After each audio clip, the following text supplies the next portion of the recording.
오늘 우리가 깊이 파고 들어볼 주제, 바로 2026년 한국 경제입니다. 그런데요, 단순히 경제가 좋아진다 같은 뻔한 이야기가 아닙니다. 겉으로 보이는 성장률 숫자 뒤에 가려진 어쩌면 훨씬 더 중요한 두 개의 얼굴에 대한 이야기, 바로 회복의 양극화 문제입니다.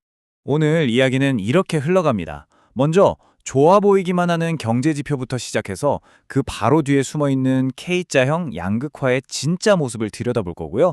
이어서 수출은 잘 되는데 왜 원하는 약세인지 그 딜레마를 파헤쳐보겠습니다. 그리고 정부는 어떤 카드를 꺼내들고 있는지, 마지막으로 이 모든 시나리오를 뒤엎을 수 있는 리스크는 무엇인지까지 꼼꼼하게 짚어보겠습니다. 네, 그럼 첫 번째 파트입니다. 2020년 한국 경제의 겉모습, 그러니까 딱 드러나는 헤드라인 숫자들은요, 꽤 괜찮아 보입니다. 국내외 기관들이 거의 공통적으로 내놓는 숫자가 바로 2.0% 성장입니다. 이 정도면 분명 회복하고 있다는 신호죠. 근데요, 진짜 중요한 질문은 이게 아닙니다. 그래서 이 2.0%를 대체 누가, 무엇이 만들고 있느냐?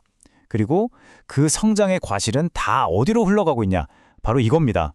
자, 이 그래프를 보시면 답이 바로 나오죠. 지금 한국 경제를 말 그대로 멱살 잡고 끌고 가는 게 딱 하나 있습니다. 바로 반도체입니다. 특히 요즘 AI 때문에 난리잖아요. 그 AI 서버에 꼭 필요한 고대역폭 메모리, HBM, 이게 지금 불티나게 팔리면서 수출을 이끌고 있는 거죠. 문제는 다른 산업들은요, 보시다시피 파란 선은 거의 바닥에 붙어 있습니다. 회복의 온기가 전혀 느껴지지 않는 거죠. 네, 바로 이 지점에서 우리는 한국 경제의 또 다른 얼굴, 바로 K자형 회복이라는 아주 불편한 현실을 마주하게 됩니다. 강력한 엔진 하나가 전체 경제를 끌고는 가는데 그 혜택이 전혀 골고루 퍼지지 않는 현상 말이죠. K자형 회복, 이 말이 뭐냐면요, 말 그대로 알파벳 K처럼 한쪽은 쭉 위로 뻗어 올라가는데 다른 한쪽은 반대로 아래로 뚝 떨어지는 이런 극단적인 양극화 현상을 말하는 겁니다. 그리고 이게 가장 적나라하게 드러나는 곳이 바로 우리 주변의 자산시장입니다. 주식시장부터 한번 볼까요? 코스피 지수는 분명 오르고 있어요. 그런데 그 속을 들여다보면 이 상승은 정말 소수의 반도체 대기업들이 다 만들어내고 있는 겁니다. 그러다 보니 수많은 개인 투자자들이 가진 다른 종목들은 오히려 마이너스인 경우가 많아요. 지수는 오르는데 내 계좌는 파란불인 그런 소외감이 점점 커지고 있는 거죠. 부동산은요? 이건 더합니다. 그래프 보세요. 서울, 그중에서도 일부 핵심 지역은 다시 불이 붙기 시작했어요. 그런데 다른 대부분 지역들은요, 여전히 꽁꽁 얼어붙어 있습니다. 이게 그냥 서울 집값 오르네, 지방은 아니네, 이런 단순한 얘기가 아니에요. 수도권에 자산이 있는 사람과 그렇지 않은 사람의 자산 격차가 정말 따라잡기 힘들 정도로 벌어지고 있다는 신호입니다. 여기서 되게 흥미로운 질문이 하나 생깁니다. 아니, 반도체 수출이 이렇게나 잘 되는데 왜 원화 가치는 달러당 1,400원 근처에서 빌빌거리고 있을까요? 상식적으로는 이해가 잘 안 되죠. 사실 이 고환율 현상도 양극화를 더 심하게 만드는 요인 중 하나입니다. 도대체 환율 뒤에서는 무슨 일이 벌어지고 있는 걸까요?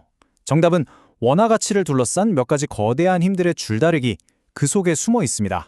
이 표를 보시면 지금 원화를 두고 줄다리기가 얼마나 팽팽한지 알 수 있습니다.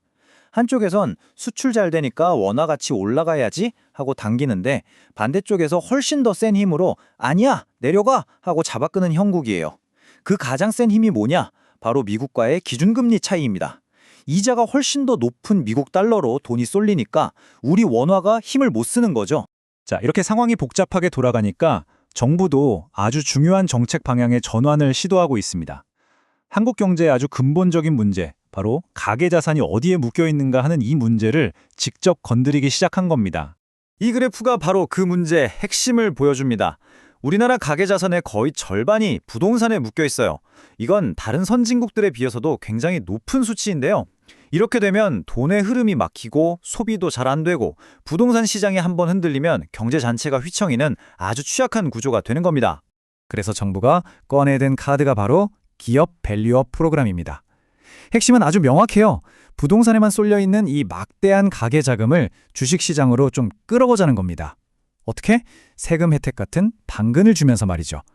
동시에 맨날 욕먹는 코리아 디스카운트, 즉 한국 주식이 제값 못 받는 문제를 해결해서 주식시장 자체를 매력적으로 만들겠다는 큰 그림입니다. 물론 정부가 이렇게 노력한다고 해서 모든 게 다 잘 풀리는 건 아니겠죠.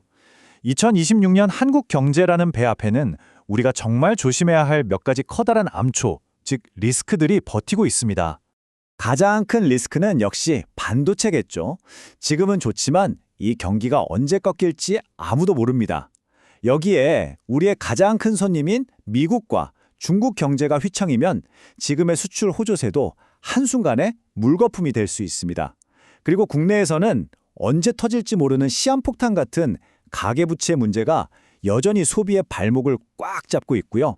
그래서 결국 마지막 질문은 이겁니다.